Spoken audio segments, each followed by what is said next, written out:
Hello again, Konse. We are now moving on to Longsword in the runs. I've covered most of the other weapons. I've got like a hammer and a hunting horn run and stuff saved that I'm going to upload soon. So yeah, we moved on to Longsword. For anybody who's sort of been to my streams, by the way, twitch.tv/Konse, we stream somewhat regularly. Anybody who's been to my streams knows that I do not play Longsword. I had something like 10 Longsword hunts before starting Fatalis, and most of them was just on Alatrion. We decided to learn Longsword for Alatrion and didn't do a very good job of it. And so we spent a couple of streams against Fatalis learning it, and this is basically the best run that we got over the course of those streams. I'm pretty happy with it, but I do want to say, while I am going to be covering my thought process over these runs in as much detail as I can to help you out, do know that not all of the strats that I use are going to be optimal, not all of the punishments I'm going to use are going to be great, and maybe even the playstyle. Like, I am a fairly new Longsword player, and I do want to just give that as a quick disclaimer. As always with Longsword, you want to get to red.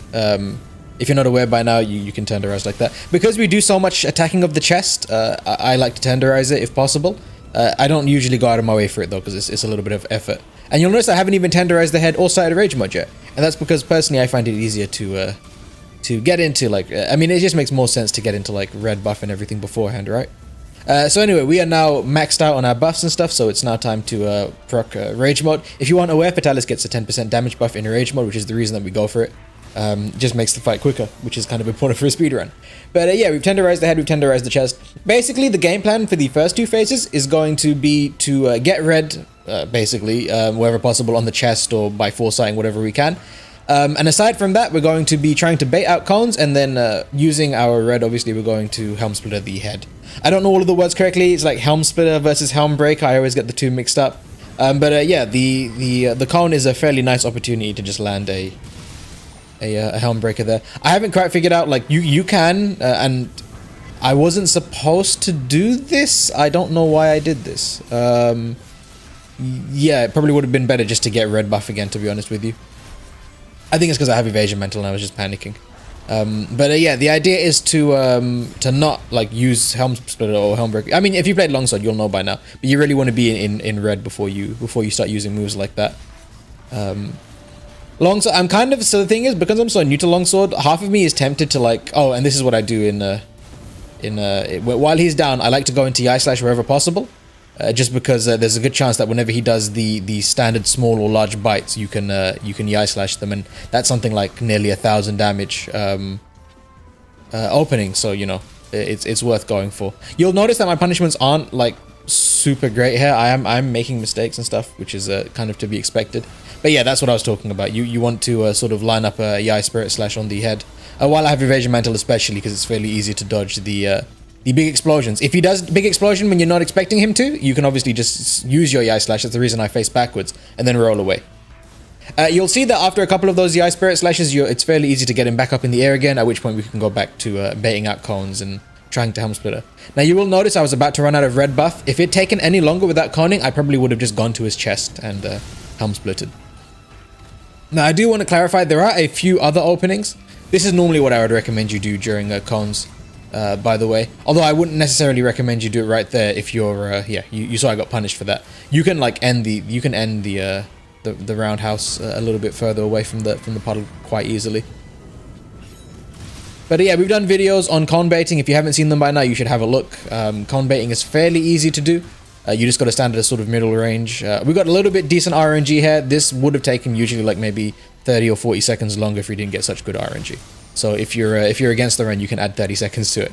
Yeah, so whenever he's down, you just want to... It is possible to get 2 helm splitters off from what I can tell, but it depends on how early you get there. And if you start with red at the start. Because we procced the head break with a helm splitter, obviously we were one level down, and so we couldn't do that.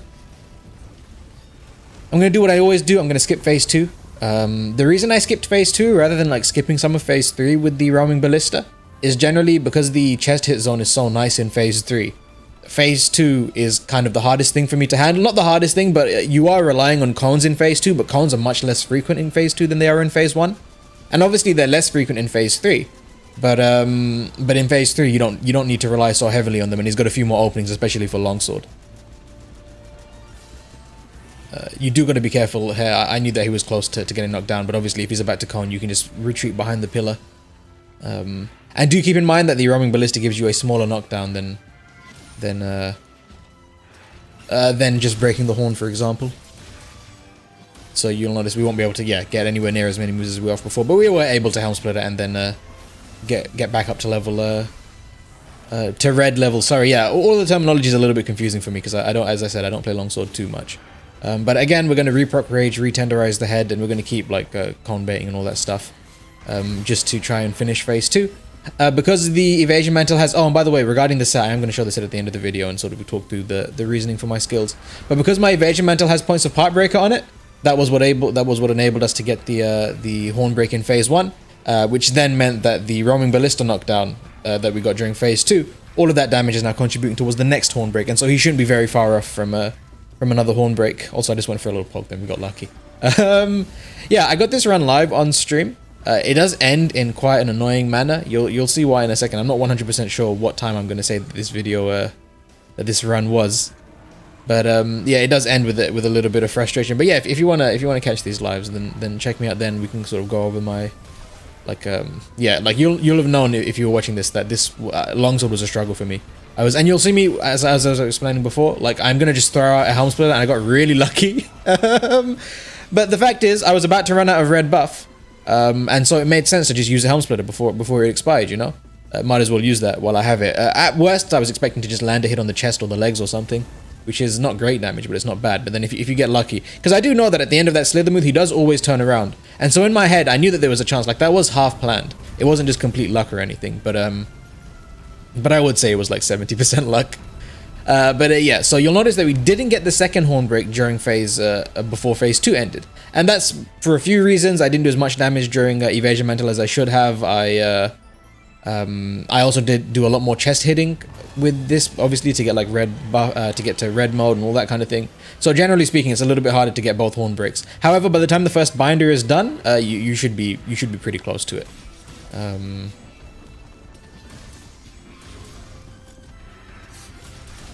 No, I actually don't remember. Oh yeah, okay. So here I'm going to tenderize the chest beforehand. I expect the head to be fairly close to breaking. Because I wasn't originally at red, because I proc the phase change with a helm splitter, I wasn't able to helm split him during the binder, but that's not a big deal.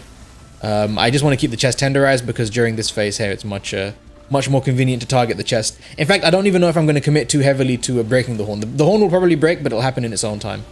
Oh, okay, well there we go. Yeah, like I wasn't going to try and force it,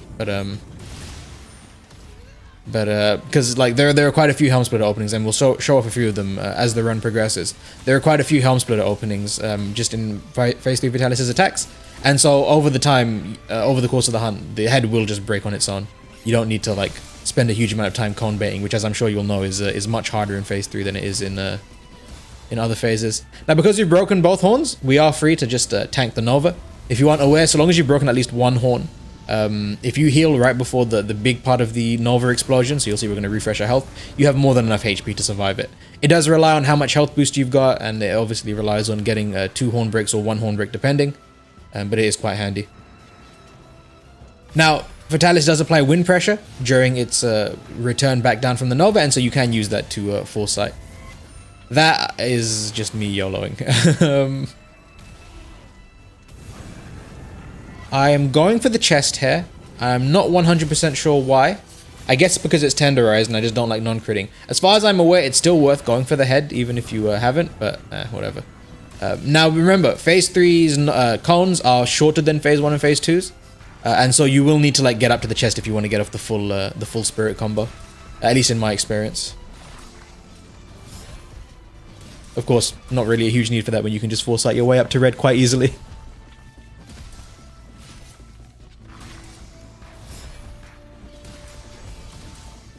I don't know why I'm just finishing full sights. To hindsight, this run was handled quite poorly. Yeah, hopefully I can show off some of the other openings fairly soon. That is not one of them. Yeah, unfortunately we weren't close enough to the chest. We tried something a little bit funky there. This move over here is an opportunity to helm split. You can lock onto its arm with the initial poke and then move over towards its head. However, the timing on that is a little bit inconsistent for me, and I haven't quite gotten the hang of it yet. The Tornado Slash is usually a safe helm splitter. Obviously, I'm getting up to red right now during the opening. It's usually a safe helm splitter, but I have had opportunities where, or instances where I've helm splitted and it pops me. It depends on your positioning and where exactly you aim the helm splitter. So, for example, here you'll see too close to the crutch, I suppose. which is exactly where its head tends to be. So you might want to be a little bit further back on the chest. Usually that's a safe opening, but you got to be a little bit clever with your positioning. Yeah, a little bit of bad play here. As I said, longsword not my forte. I feel like I've said that multiple times now, just defending myself when I don't need to. But yeah, the end of this run, phase 3. The thing is, because I'm not that great with longsword, we didn't get to phase 3 as often as I would like, and so I don't have much practice with phase 3. Again, we're just gonna try and line up the foresight. Of course, I mess it up because I'm bad. The wind pressure there is a little bit late in the return down. Generally, when you're doing these little pokes, you want to try and work in the spirit move. Also, every one of those puddles is a really nice opportunity to foresight. Getting the timing down is a little bit weird because the timer on them actually exploding is different between phase 3 and phase 2. As always, it's a little bit faster. So it can be a little bit strange to get used to, but once you get the hang of it, it's an extremely consistent and pretty much guaranteed level up, which is really nice of your spirit gauge. Yeah, I'm trying to think if I have anything to say. Not really. It's longsword is an interesting matchup. You get quite a few nice defensive options, and so it's not really that bad a matchup. But my own lack of ability with longsword definitely held me back here. I want to revisit this run at some point. But we've got so many weapons to try and so much stuff to cover that I decided to move on to other weapons beforehand. Here, I believe there is a way to helm split the head, but I tend to go for the chest. And if you aren't aware, the moment that you press triangle while helm splittering actually influences where the attacks land. And so if you wanna make sure you don't hit the toes and you hit the chest instead, you're going to want to helm splitter, you're going to want to actually do the attack while you're high enough in the air to actually land on the chest, as opposed to waiting for yourself to land and then hitting the crotch, or hitting the toes rather.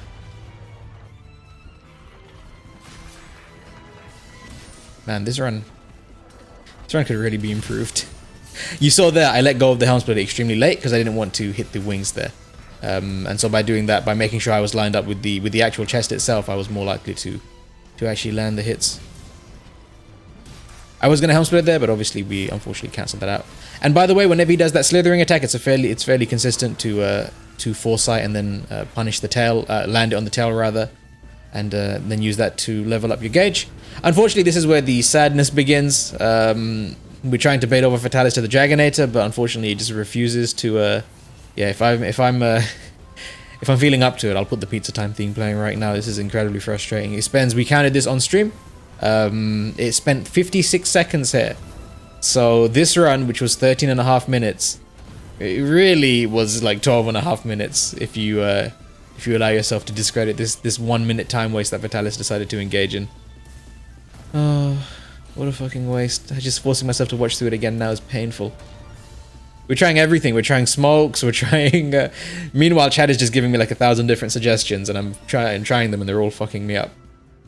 There we go. We finally get the move we need.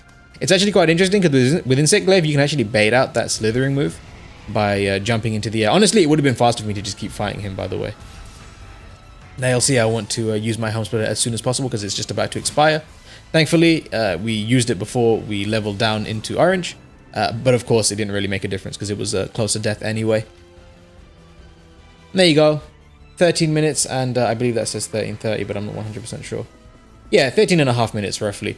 12.5 if you're willing to allow me that minute back that it wasted at the Dragonator. Here is the set. I will go over the set in a little bit more detail. I'm sorry that the run wasn't that good, by the way. Yeah, I don't know. I'm trying to do all the weapons, and this is one of the ones that I'm least comfortable with. I don't play much longsword. And so I think that comes across in the run, but hopefully the tips that you've seen here have been good enough to lend you a hand if you play longsword. But yeah, okay, let's talk about the skills. So on the second page, I have a claw boost, I have a point of coalescence, and I have my mantle skills, which are part breaker on the evasion mantle and heavy artillery in the temporal mantle, as always. And then the skills in the set itself are... The nice thing about longsword is it's fairly skill agnostic. And so you'll see I'm just running a pretty standard 4-piece Fatalis build that gets as much DPS as possible in here. You'll notice peak performance, attack boost, agility, basically all of the standard DPS skills. There isn't anything in particular you need with longsword. I've heard that focus can be quite nice, or even power prolonger, but I don't find them particularly useful.